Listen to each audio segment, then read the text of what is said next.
Gusto mo bang hahabol-habulin ka at maging patay na patay sa iyo ang nararamdaman ng iyong karelasyon? Kung yes, please continue watching. Hello mga guys, kumusta kayo? Panibagong araw, panibagong video na naman tayo.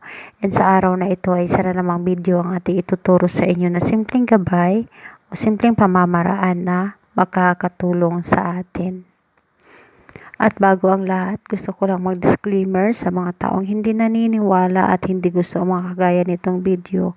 Please skip this video and maghanap kayo ng videos na gustong gusto nyo. Dahil ang video na ito ay para lamang sa mga taong naniniwala and gusto mag-try. And bago ang lahat, shoutout ko muna sa mga nagpapa-shoutout sila ni si Sara and sis Erlinda Doi, sis Boss Gani Bacona, sis Net Maglia from Hong Kong, sis Annabel Takeda from Japan, sis Mia Gallego, and last, sis Maricel Amar. And salamat sa inyong lahat. Salamat sa laging pagpapa-shoutout. And syempre salamat sa pagsusubaybay. And kayo kung gusto nyo rin magpa-shoutout, huwag kayong mahiya na mag-comment sa baba para ma-shoutout ko rin kayo sa next video na ating gagawin. And ngayon, gusto mo bang habol-habulin at maging patay na patay ang nararamdaman ng iyong karelasyon sa iyo? Ito ay simpleng pamamaraan lamang at ito ay napakadaling gawin at makikita lamang sa inyong pamamahay ang inyong kakailanganing materyales at hindi na kayo kailangang bumili pa o maghanap kung saan-saan. Ngayon, ang ating gagawin ay para ito sa habul-habulin ka at maging patay na patay yung nararamdaman ng iyong karelasyon sa iyo. Ngayon, paano nga ba natin ito gagawin and paano natin ito mapagana? Siyempre, paano natin ito mapagana? Mapagana mo lang ito kung ikaw ay may lubos kang paniniwala sa iyong ginagawa. May lubos kang paniniwala o nagtiwala ka sa iyong ginagawa at hindi ka nag-iisip ng mga negative. Dahil kapag negatibo kang tao, nag-iisip ka ng kahit na ano-ano, ay malabo talagang gagana ito sa iyo. Dahil ang ating mga spell, lahat ay gumagana, lahat ay epektibo, nakadepende sa inyong paggawa at nakadepende sa inyong paniniwala. Dahil kapag hindi lubos ang iyong paniniwala ay magiging useless ito at hindi ito gagana sa inyo or gagana ito sa inyo ngunit matagal pa. And syempre, wag din kayong mag-focus sa iisang spell lamang dahil ang spell kasi hindi lahat na isang spell lamang ang gagawin mo ay tatalab ka agad sa iyo. Dahil may spell na hindi tatalab sa iyo kaya ang ipapayo ko sa inyo, kailangan ninyong gumawa ng iba't ibang spell. Walang problema yun kahit sabay-sabayin ninyo sa isang araw basta nakafocus kayo.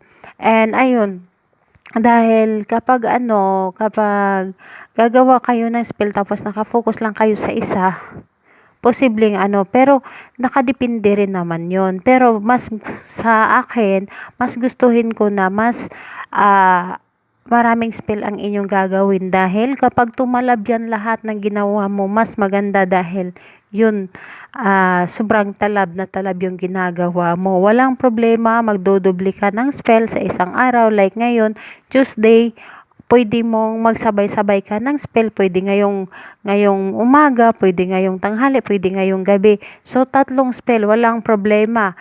Huwag mong sabay-sabihin na maganda na walang problema sa mga nagtatanong sa akin kung wala ba daw problema na magsabay-sabay ng spell. Yes, walang problema dahil mas maganda ngayong marami kang spell na ginagawa basta nakafocus lang kayo, nasa puso ninyo ang paggawa o kailangan galing talaga sa inyong puso. And ngayon, uumpisahan ko na, ayaw ko nang patagalin pa kung paano natin ito gagawin ang ating spell ngayon na aking ituturo sa inyo. Ito ay subok na subok ko na and syempre ginagawa ko rin ito palagi. And ngayon, ang ating kakailanganin lang naman ito ay puting papel. Kailangan lang natin ng puting papel or notebook. Kumuha kayo ng notebook dahil ito hindi nagkasya, no? Dahil maliit lamang. And isang dahon ng laurel. Panulat, kahit anong kulay ng panulat. Walang problema, and kailangan din natin ng wrapper. Maliit na wrapper lamang ating kakailanganin. And ngayon, sa paggawa natin ay napakasimple lamang kung paano natin ito gagawin. Ang paggawa natin is i-fold mo na lang or sa notebook yung line ng notebook, bilangin mo yan kung ilang line ang notebook, no?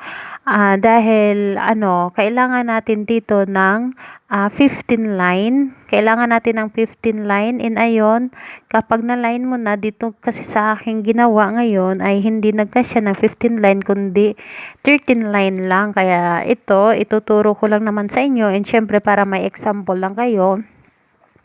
Kailangan na meron kayong 15 line sa inyong papel, and sa 15 line na yan ay isulat ninyo. And syempre, bago pala ang lahat, kung magtatanong kayo kung pwede ba ito sa babae, lalaki, yes, pwede ito, at pwede rin ito sa LDR. Kaya ako gumagawa ng mga ritual mostly is mga LDR talaga, dahil alam ko na mas maraming magkarelasyon na magka-LDR, kaya halos ng spell ko ay para sa mga LDR talaga. And ngayon, kapag nasulat mo na dito, kailangan i-make sure mo na totoong pangalan ang iyong isunulat. Pangalan at apelyido talaga ng iyong karelasyon ng 15 times. Isulat mo or notebook, iano mo sa notebook kung ilang times o ilang guhit yung sa notebook. Isulat mo ng 15 times na paulit-ulit yung pangalan at apelyido ng taong iyong karelasyon. And ngayon, kapag nasulatan mo na, halimbawa, pag nasulatan mo na dito ng pangalan niya at apelyido, ang gagawin mo lamang ay dito sa likod ay sulatan mo ng habol-habulin mo ako at maging patay na patay ka sa akin. Yun ang isulat mo dito sa likod ng 15 times din. Habol-habulin mo ako at maging patay na patay ka sa akin. Again, 15 times dito sa likod na isulat mo na habol-habulin mo ako at maging patay na patay ka sa akin. And ngayon, kapag nasulat mo na dito sa likod ng 15 times din na habol-habulin mo ako at maging patay na patay ka sa akin, ang gagawin mo, ang ating dahon ng laurel ay sulatan mo rin ng pangalan niya at apelyido. And kung may pentel pen ka dyan or color pen, mas maganda na pentel pen or color pen ang iyong gamiting pangsulat dito sa dahon, dahil kapag ballpen kasi is nasisira dahil hindi madaling magtinta sa dahon ng laurel. Kaya ngayon, kapag nasulat mo na dito sa dahon ng laurel ang pangalan at apelyido ng taong iyong ginawan, at dito sa likod din, ganon din ang iyong pagsulat na habol-habulin mo ako at maging patay na patay ka sa akin. Ngayon, kapag nasulat mo na dito, ang gagawin mo lamang ay ifo-fold mo lang ito pabalik yung ating papel. Kailangan lang talaga sa aking laging tinuturo sa inyo, dahil ang taong ito ay gusto natin na mapamahal sa atin na sobra o tayo ang mas habol-habulin nila. Ang kailangan lang talaga is papunta talaga sa atin ang pag-fold. Yun talaga ang aking tinuturo sa inyo, huwag papalabas para hindi tayo ang maghabol.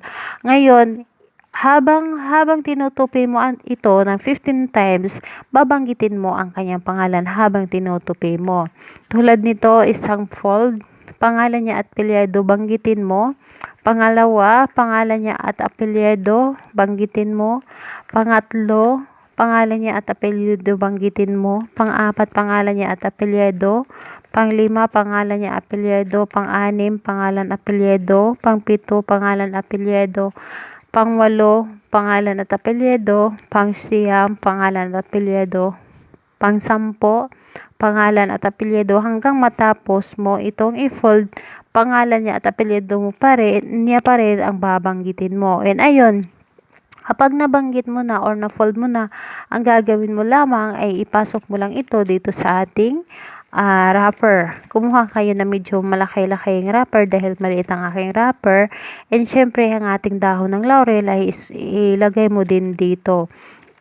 And ngayon kapag nandito na, hayaan mong nakabukas lang or ang kung bubukas man itong ating papel, walang problema. Kung nandito na, ang gagawin mo lamang, bago mo isara ang ating wrapper, ay magwiwis ka. Paano nga ba tayo magwis? Sabihin mo na sa pamamagitan nito, lahat ng mga kahilingan ko ay matutupad. Maging habol-habol ang taong ito. Syempre, panggitin mo ang pangalan niya at apelyido. Maghabol-habol siya sa akin at maging patay na patay ang kanyang nararamdaman sa akin. Wala siyang ibang iibigin kundi ako lamang at wala na siyang hahanapin pa at ako lamang ay sapat na. Kailangan lang talaga is galing sa iyong puso ang iyong hinihiling at hindi pwedeng basta-basta nyo na lamang binubukas sa inyong bibig na wala naman o hindi naman galing sa inyong puso. Kailangan lang talaga is galing sa inyong puso. And ngayon, gagawin ninyo ito ng Tuesday. Mag-umpisa kayo nito ng Tuesday or Friday. Mamaya ay umpisahan nyo na ito. At kahit anong oras, walang problema. And ngayon, pagkabukas, 'di ba, 15 times natin ito finold ang ating papel, 15 times or 15 na araw mo din ito gagampanan sa umaga. And ayun, sa umaga, sa pagising mo, kahit anong oras sa pagising mo sa umaga or yung iba na gabi or umaga natutulog tapos gabi nagigising or hapon nagigising dahil panggabi yung kanilang trabaho is pwede. Basta pagising nyo talaga. Ayun, pagising ninyo sa umaga, kahit anong oras, ay sasambitin mo rin ng 15 times ang pangalan at apelyido ng taong inyong ginawan. Kailangan wala pa kayong ginagawa and pagkagising-gising nyo pa lang talaga, sabihin ninyo pangalan niya at apelyido, habul-habulin mo ako at maging patay na patay yung nararamdaman mo sa akin hanggang matapos yung 15 times, pangalan niya, apelyido, habul-habulin mo ako at maging patay na patay yung iyong nararamdaman sa akin. Basta 15 times isipin mo o bilangin mo lang talaga ng 15 na araw, ilista mo na lang para hindi mo ito makalimutan. Basta kinabukasan, kada umaga talaga ito hanggang matapos yung 15 times, pwede pa bulong, pwedeng maririnig ang inyong paghiling. And ayun, pagkalipas ng 15 na araw, ay pwede mo na itong itapon or ang dahon ng laurel, itapon mo na rin or yung sunugin ay walang problema. And ngayon, kapag ayun, gawin natin ito ng Tuesday or Friday. Ayun na nga, and ayun, 15 times ka araw at pagkalipas ng 15 times ay pwede mo na tong itapon. And yun lamang po, sana ay makatulong ito sa inyo. And kung may mga katanungan kayo, mag-comment lang kayo sa baba para ma-replyan ko kayo kung meron kayong hindi mga naintindihan. And don't forget to subscribe to my channel. Bye bye everyone. God bless us all.